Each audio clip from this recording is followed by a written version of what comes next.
Please download and subscribe ETV win.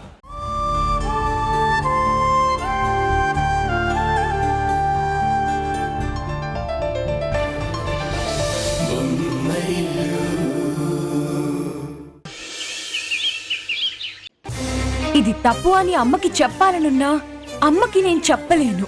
చెప్పినా తను అర్థం చేసుకోదు. అర్థం చేసుకున్నా మళ్ళీ అది పాటిస్తుందని నమ్మకమూ లేదు. జరిగిందేదో జరిగింది. వదిన బాధపడుతూ ఉంటుంది. వెళ్ళి ఓదార్చు.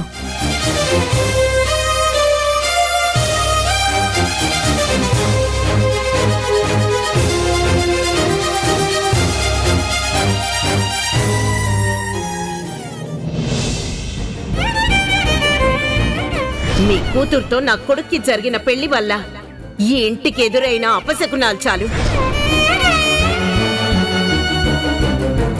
మీరిచ్చిన వజ్రం మా కిరీటాల్లో మెరవనవసరం లేదు.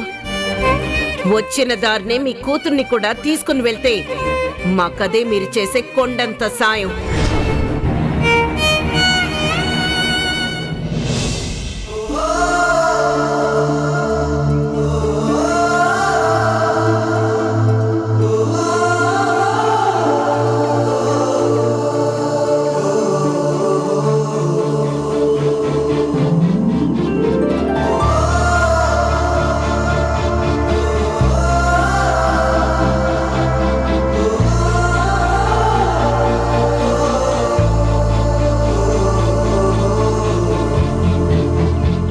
నాకు ఆకలేసినప్పుడు నువ్వు ముద్దలు చేసి తినిపిస్తావు కదా, మరి నీకు ఆకలేసినప్పుడు నేను తినిపించకూడదా? తిను. నాకు ఆకలేస్తుందని మీకెలా తెలుసు? పొద్దునే ఇంట్లో గొడవ జరిగింది కదా, అందుకే నువ్వు తినుండవు కదా అని ఊహించాను. కానీ ఇవన్నీ మీకు అమ్మ చేసిన దానికి సారీ ఉషా. అయ్యో, మీరు నాకు సారీ చెప్పడం ఏంటండి? ఎదుటి వాళ్ళని బాధ పెట్టినప్పుడు సారీ చెప్పాలి కదా. మా అమ్మ మీ నాన్నగారిని బాధ పెట్టింది, అందుకే సారీ. బాధపడుతూ కూర్చుంటే గుండె బరువెక్కడం తప్ప బాధ చల్లారదు. అందువల్ల నా మనసులో ఎటువంటి బాధ పెట్టుకోలేదు. మీరు కూడా దాని గురించి ఆలోచించకండి. అబద్ధం చెప్తున్నావా? అబద్ధం కాదండి, నిజమే చెప్తున్నాను. నేను దాని గురించి ఆలోచించడం లేదు. లేదు ఉషా, రాత్రి నేను అమ్మ గదిలో పడుకుండిపోయి నిన్ను బాధ పెట్టాను. ఇప్పుడు అమ్మ మూలంగానే మరోసారి బాధపడుతున్నావు. వాటన్నింటి గురించి వదిలేయండి. కుటుంబం అన్నాక కలతలు వస్తూ ఉంటాయి, కన్నీళ్లు వస్తూ ఉంటాయి. అన్నిటినీ దాటుకుని వెళ్ళిపోవాలి, అంతే. అవును, నిజం చెప్పండి, ఈ విషయాలన్నీ మీకెలా తెలుసు? ఎవరు చెప్తే ఏంట్లే ఉషా, కిరణ్ కి తెలియాలి, తెలిసిందే. దీంట్లో అంత బాధపడ్డానికి ఏముంది, ఆరాటపడ్డానికి ఏముంది?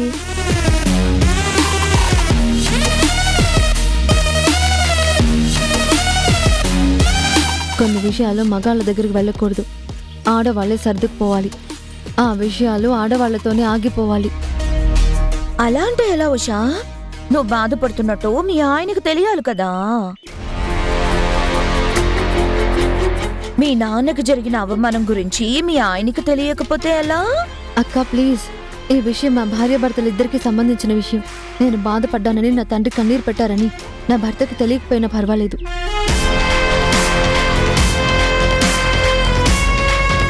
నువ్వు అనవసరంగా కలుగు చేసుకుని చిన్న విషయాన్ని పెద్ద చేయకు. దయచేసి నువ్వు ఇక్కడి నుంచి వెళ్ళక్క. అబ్బా, మాట సాయం చేద్దామని వస్తే నన్నే వెళ్ళమంటున్నావా? నేను నిన్ను అవమానించే ఉద్దేశంతో వెళ్ళమనట్లేదక్క. విషయం పెద్దది కాకూడదన్న ఉద్దేశంతో వెళ్ళమని అంటున్నాను. దయచేసి వెళ్ళక్క.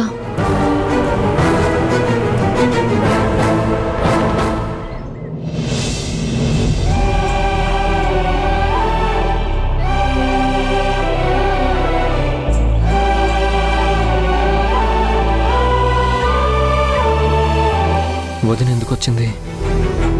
వదిన సంగతి వదిలేయండి. మా నాన్న వచ్చారు, నన్ను చూశారు, నాతో మాట్లాడారు, వెళ్ళిపోయారు. అంతే. అంతకు మించి ఏం జరగలేదు. సరేనా?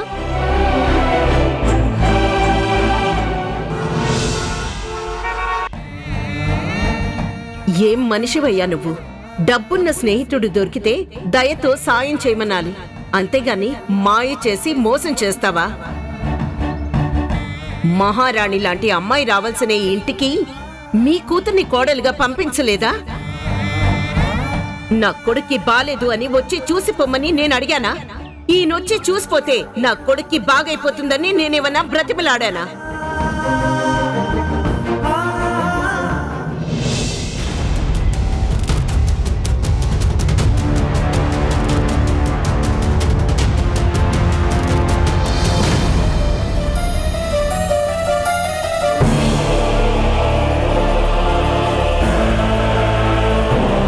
మామయ్య గారు,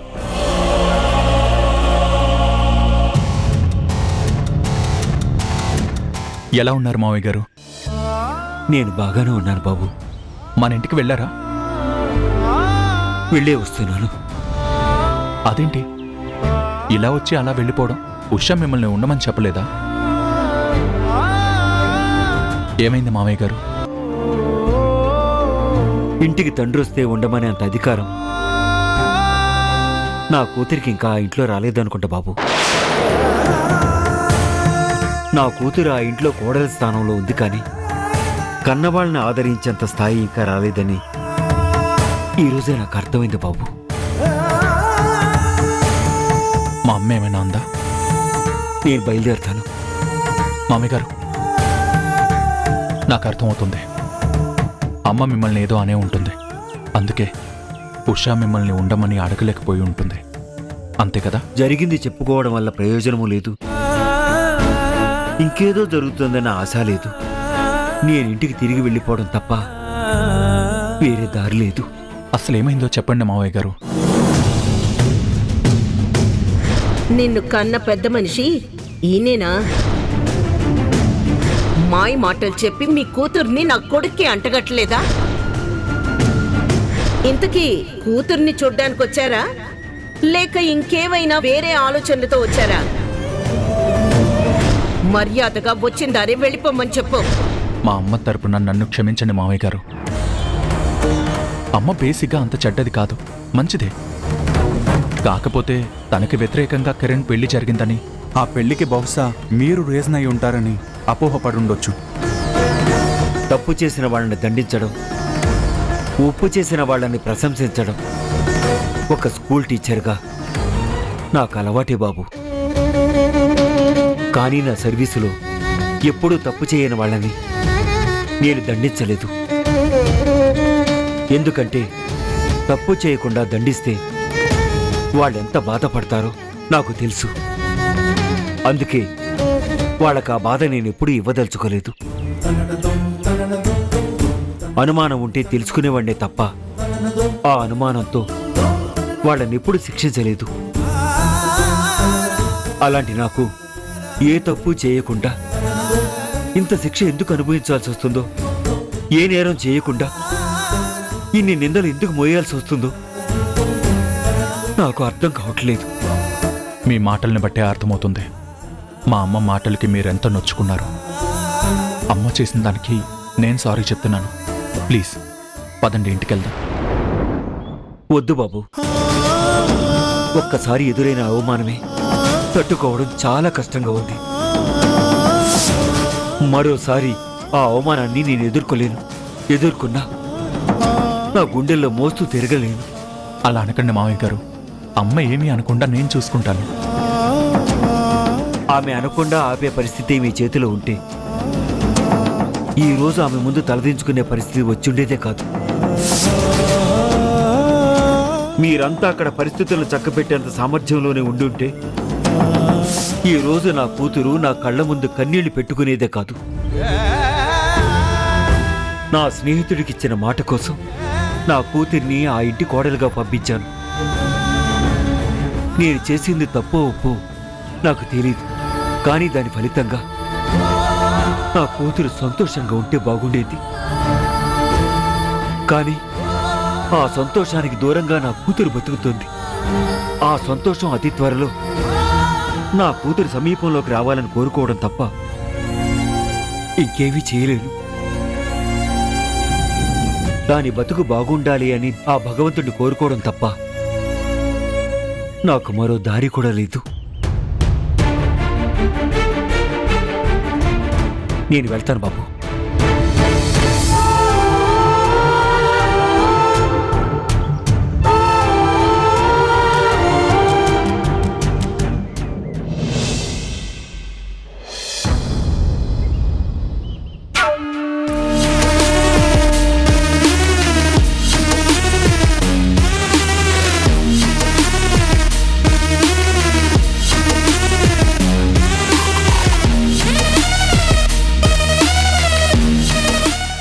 ఉషా గారు, అశోకవనంలో సీతలాగా అన్ని కోల్పోయినట్టు నిల్చున్నావు.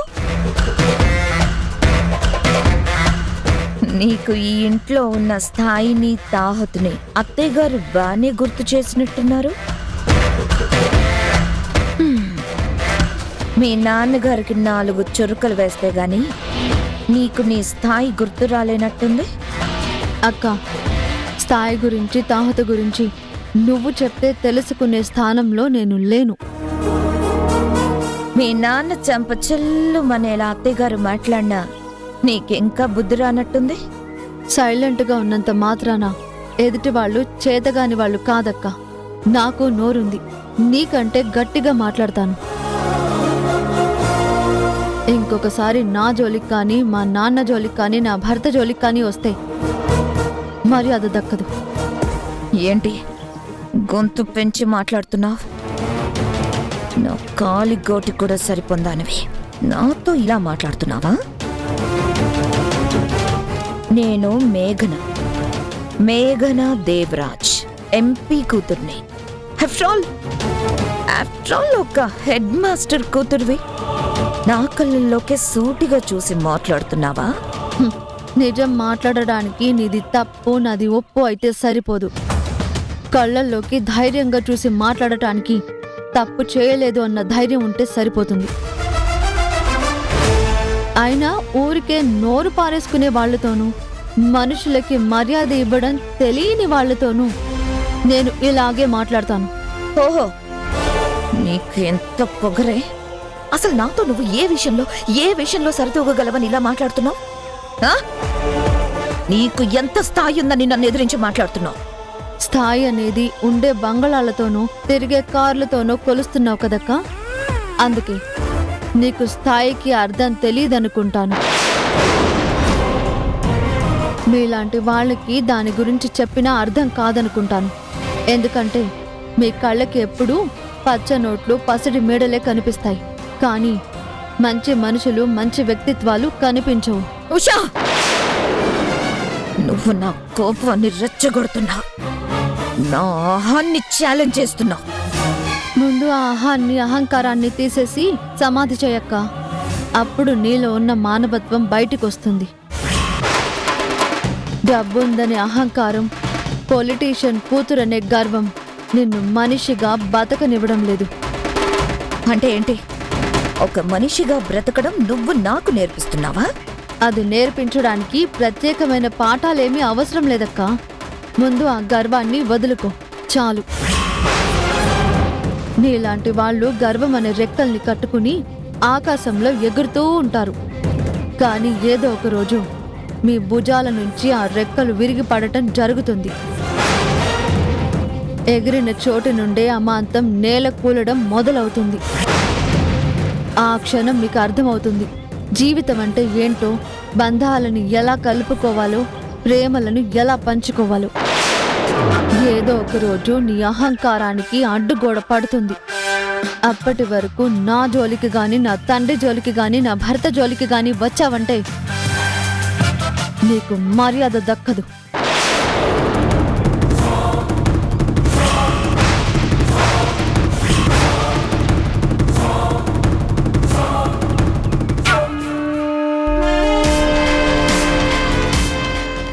కాళ్ళు ధూళి కూడా తాకడానికి అర్హత లేనిది నన్ను ఇన్నిన్ని మాట్లాడుతుందా? ఎంత పొగరు దీనికి!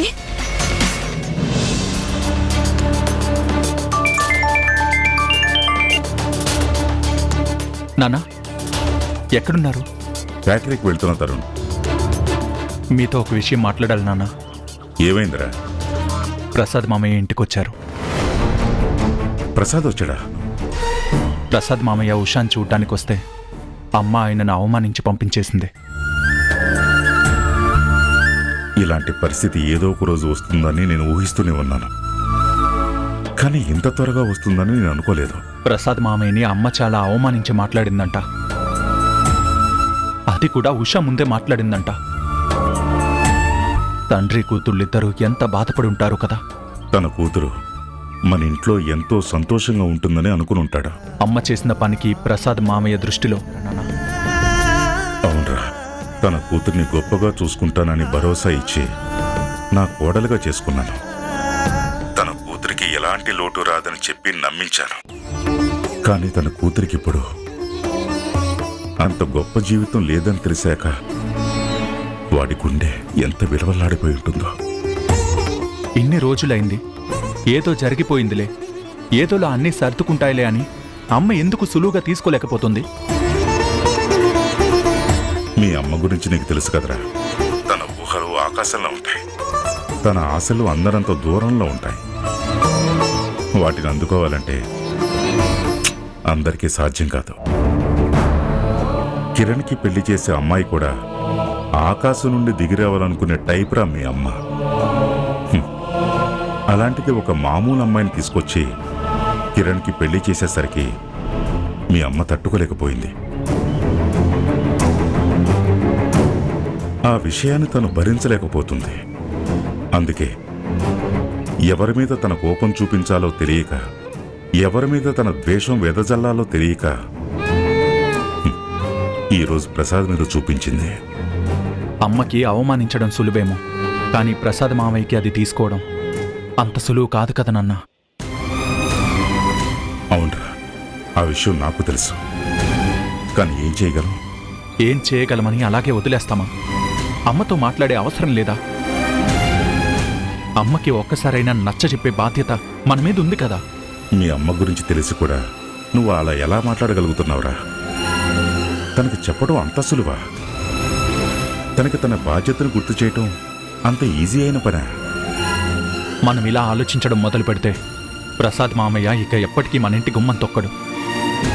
తన కూతుర్ని చూసుకోవడానికి రాడు. ఇదేనా మనం కోరుకునేది? ఏమోరా, మీ అమ్మ మారాలంటే మనం మార్చటం వల్ల అవ్వదు. తనకు తానుగా తెలుసుకోవాలి.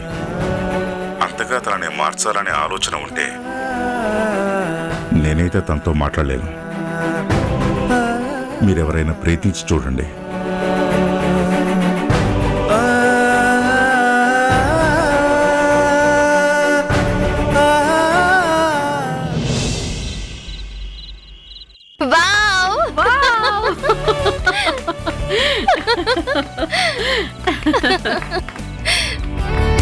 Congratulations ma'am. Congratulations Swarna. Ma'am, ఇంతకీ ఈ సెలబ్రేషన్ వెనుకున్న సీక్రెట్ ఏంటి? వెలుగు ఆరిపోయాక ఆ వెలుగునిచ్చేదే విలువ లేకుండా పోతుంది.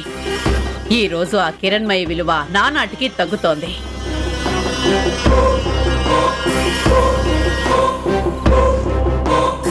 ఆ ఇంట్లో కిరణ్మయి మీద అందరికీ గౌరవం తగ్గుతోంది.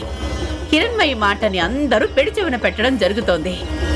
కిరణ్మయి మీద అందరికీ ద్వేషం పెరుగుతోంది. వావ్ మామ్, ఇన్ని రోజులు కిరణ్మయి ఆంటీ తను చెప్పిందే శాసనంలా, తను చేసిందే శాశ్వతంలా తెగ విర్రవీగేది. తన ఇంట్లో వాళ్ళు తన కాళ్ల కింద చెప్పుల్లా ఉన్నారంటూ తెగ సంబరపడిపోయేది. కానీ ఇప్పుడు వాళ్లే తన మీద యుద్ధం ప్రకటిస్తూ ఉంటే చూడ్డానికి చాలా బాగుంది. అయితే కిరణ్మయి హవా రోజు రోజుకి ఆ ఇంట్లో తగ్గుతుందన్నమాట. కిరణ్మయి మీద వాళ్ళ కుటుంబ సభ్యులే యుద్ధం ప్రకటిస్తున్నారన్నమాట. అవునండి, రోజు రోజుకి తన వాళ్లే తన కంట్లో గుచ్చుకునే కత్తులా తయారవుతున్నారు. అంతేకాదు, అటు మా లేడీస్ క్లబ్ లో కూడా తనంటే వ్యతిరేకత పెరుగుతోంది. వావ్, ఇన్ని రోజులు లేడీస్ క్లబ్లో తిరుగులేని ప్రెసిడెంట్గా కొనసాగుతున్నట్టుందిగా. అయితే ఆ పదవికి త్వరలోనే గండి పడబోతున్నట్టుందన్నమాట. దానికి కొంచెం టైం పట్టొచ్చు, కానీ ఖచ్చితంగా ఆ సింహాసనానికి కాలు విరగాల్సిందే. ఆ పదవి నుండి కిరణ్మయి తప్పుకోవాల్సిందే. అయితే ఇటు ఇంట్లోనూ అటు లేడీస్ క్లబ్లోనూ కిరణ్మయి ఆంటీ కట్టుకున్న కోటకి బీటలు వారుతున్నాయన్నమాట. ఆఫ్ కోర్స్ నిషా, ఈ విషయాలన్నీ మేఘన మనకి ఒక్కొక్కటి పూసగుచ్చినట్టు చెప్తూ ఉంటే నాకు విన్న ప్రతిసారి ఎగిరి గంతేయాలనిపిస్తుంది. మంచి మ్యూజిక్ పెట్టుకుని డాన్స్ చేయాలనిపిస్తుంది. ఇప్పుడు మాత్రం ఏమైంది మామ్? సెలబ్రేషన్ ఫుల్ఫిల్ అవ్వాలంటే మ్యూజిక్ కావాలి, స్టెప్స్ కావాలి. Start music.